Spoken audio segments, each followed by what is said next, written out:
Adebola Adeleke stared out the window of her family's apartment, watching the busy Chicago street below. Cars honked, people rushed by, and the wind whipped around the corners of buildings. But Adebola's mind was far away, thinking about the strange dream she'd had the night before. In the dream, she had been standing in a vast African savanna surrounded by enormous trees with wide, twisted trunks and branches that reached up to the sky like giant hands. A warm breeze had whispered through the leaves, carrying words she couldn't quite understand. Adebola, you'll be late for school. Her mother's voice snapped her back to reality.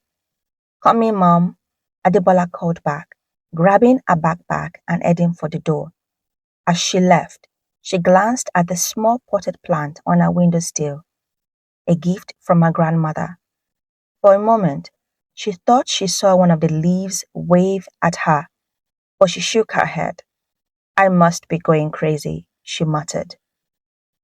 At school, Adebola tried to focus on her lessons, but her mind kept drifting back to the dream and the strange feeling she'd had that morning. During lunch, her best friend, Jasmine, noticed something was off. Earth to Adebola, Jasmine said, waving a hand in front of Adebola's face. What's up with you today? You're totally spaced out. Adebola sighed. Sorry, Jazz. I just had this weird dream last night, and I can't stop thinking about it.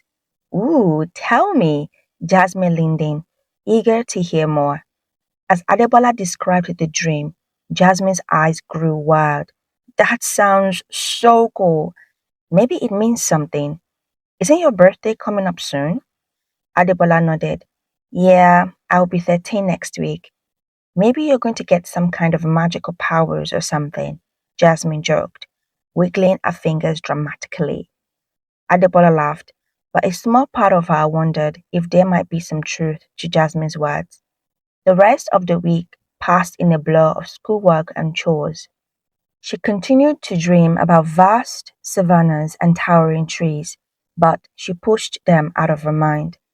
On the morning of her 13th birthday, she woke up feeling different, more aware, somehow as if the world had suddenly come into a sharper focus. As she got ready for school, she noticed the potted plant on her windowsill looked greener and healthier than ever. Without thinking, she reached out to touch one of its leaves.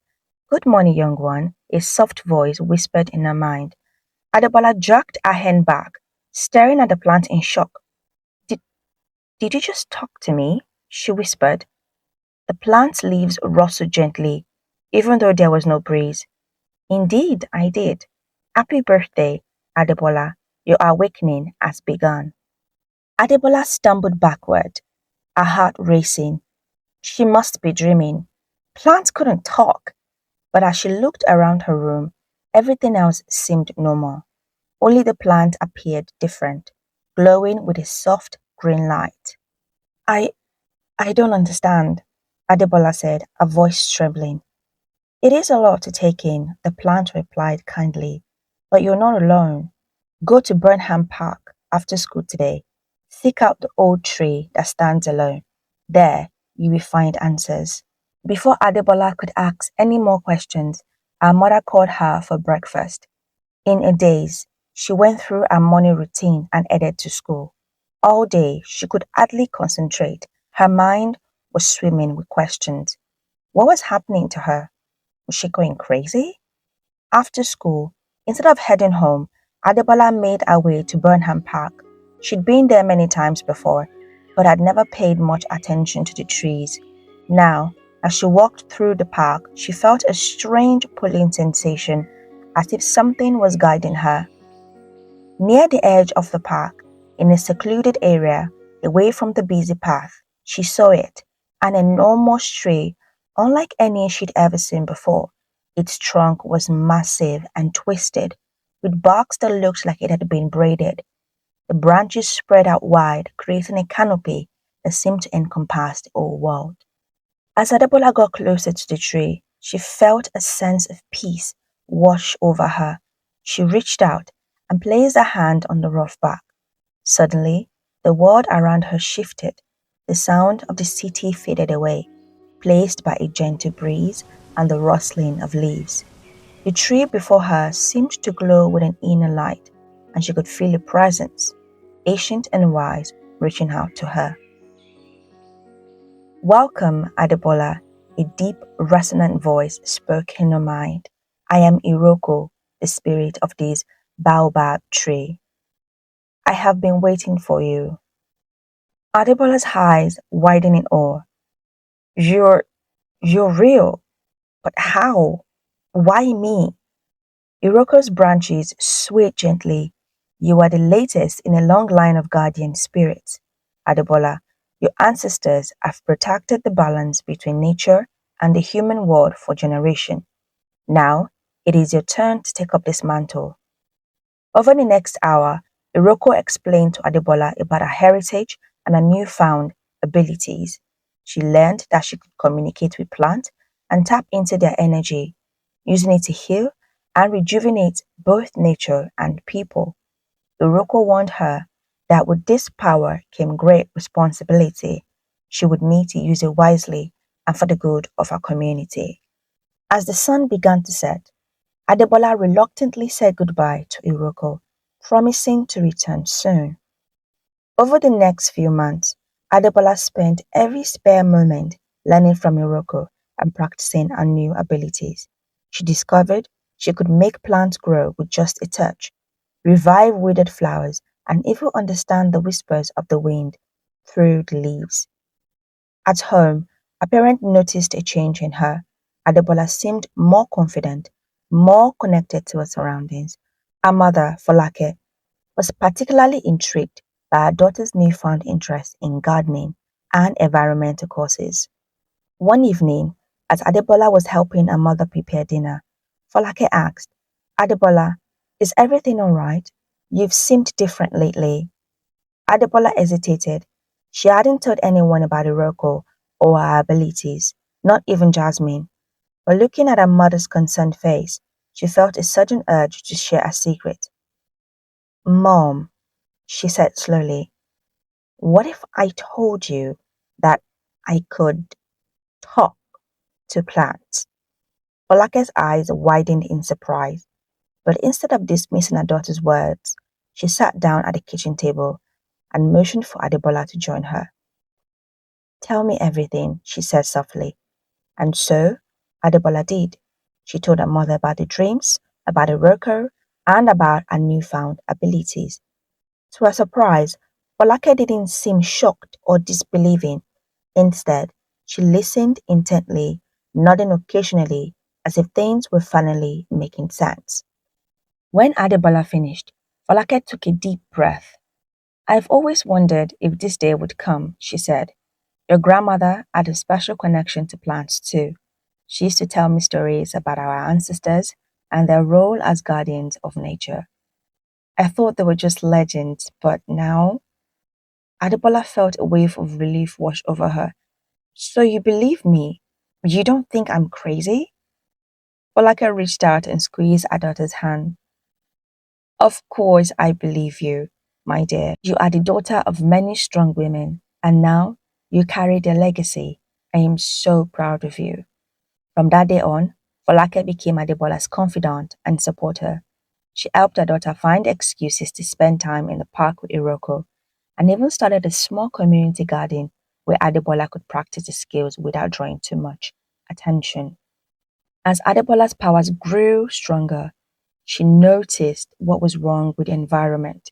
The air seemed heavier with pollution, and many of the green spaces were neglected and dying. But with Hiroko's guidance and her mother's support, she started small projects to improve things, planting flowers in empty lots, reviving the plants in the community center, and encouraging her classmates to start a recycling program at school. But not everyone was happy about these changes. Mr. Coker, a wealthy real estate developer, had plans to buy up several blocks in the neighborhood, including Burnham Park, and turn them into a huge shopping complex. When he heard about the new community garden and increased interest in preserving green spaces, he became worried that it might interfere with his plans. One Saturday afternoon, as Adebola was working in the community garden with her mother and several neighbors, a sleek black car pulled up to the curb. Mr. Coker stepped out, his expensive suit looking out of place among the dirt and plants. Well, well, he said, looking around with a fake smile. Isn't this quaint? But don't you think this space could be put to better use? Perhaps a nice parking lot for the new mall I'm planning. Adebola felt a surge of anger, but before she could say anything, her mother stepped forward. Mr. Coker, Folake said calmly, this garden is bringing our community together. It's providing fresh food for families who need it and teaching our children about nature. How is a parking lot better than that? Mr. Coker's smile turned cold. Progress, Mrs. Adeleke. This neighborhood needs development, not vegetable patches. I suggest you and your little group here enjoy this garden while you can. Things are going to change around there, whether you like it or not. As I turned to leave, Adebola felt a sudden urge to do something.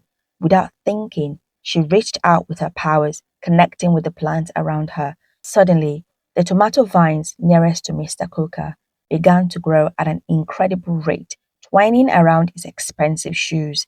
Mr. Coker yelped in surprise, trying to shake off the clingy vines. What in the world? He exclaimed, stumbling backward.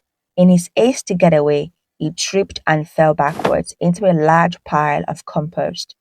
The gathered neighbors burst into laughter as Mr. Coker scrambled to his feet, his suit now covered in dirt and rotten vegetables. Red faced with anger and embarrassment, he hurried to his car and sped away. As soon as he was gone, Adebola's mother turned to her with a raised eyebrow. Adebola, did you have something to do with that? Adebola tried to look innocent, but she couldn't help the small smile that crept onto her face. Maybe a little, she admitted. Folake shook her head, but she was smiling too. We'll talk about using your abilities responsibly later. For now, let's get back to work. We have a community to protect.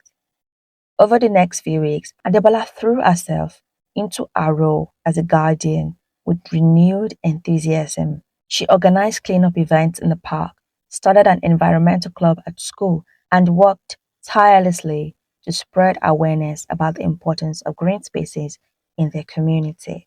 Word of her efforts spread, and soon local news outlets were running stories about the inspiring young girl who was transforming our neighborhood.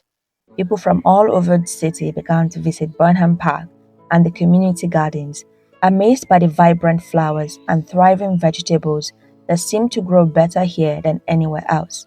But as Adebola's influence grew, so did Mr. Coker's determination to move forward with his development plans.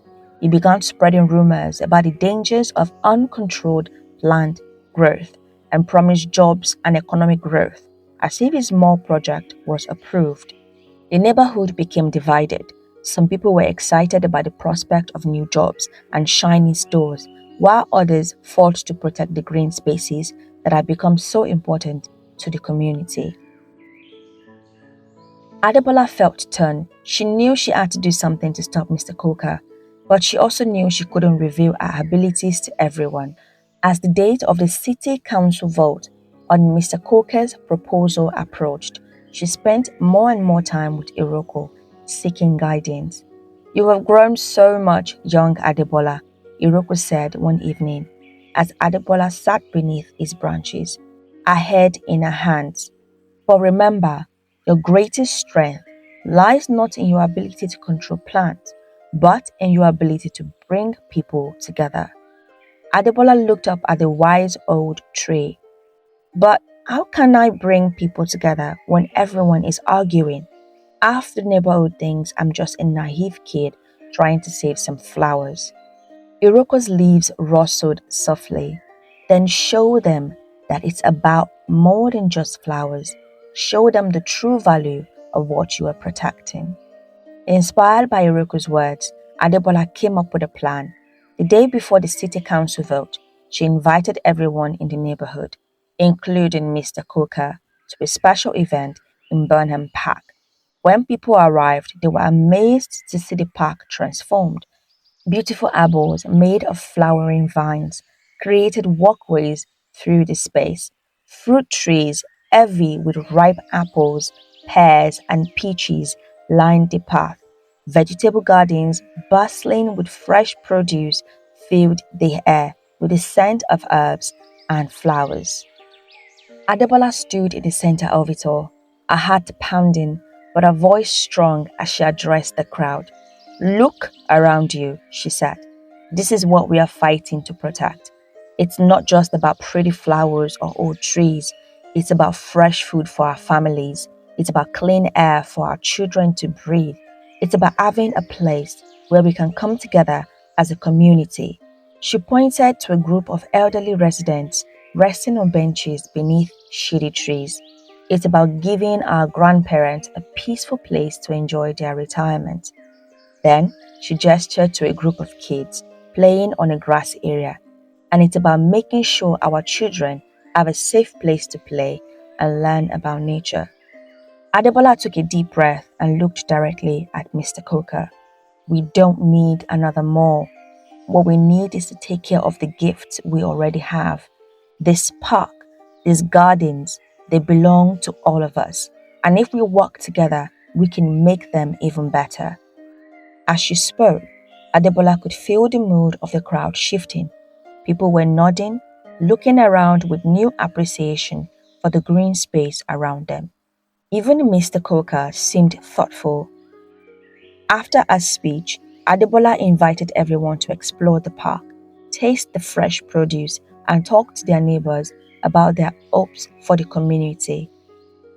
The next day, when the city council convened to vote on Mr. Coker's proposal, the room was packed with community members wearing green ribbons to show their support for the park.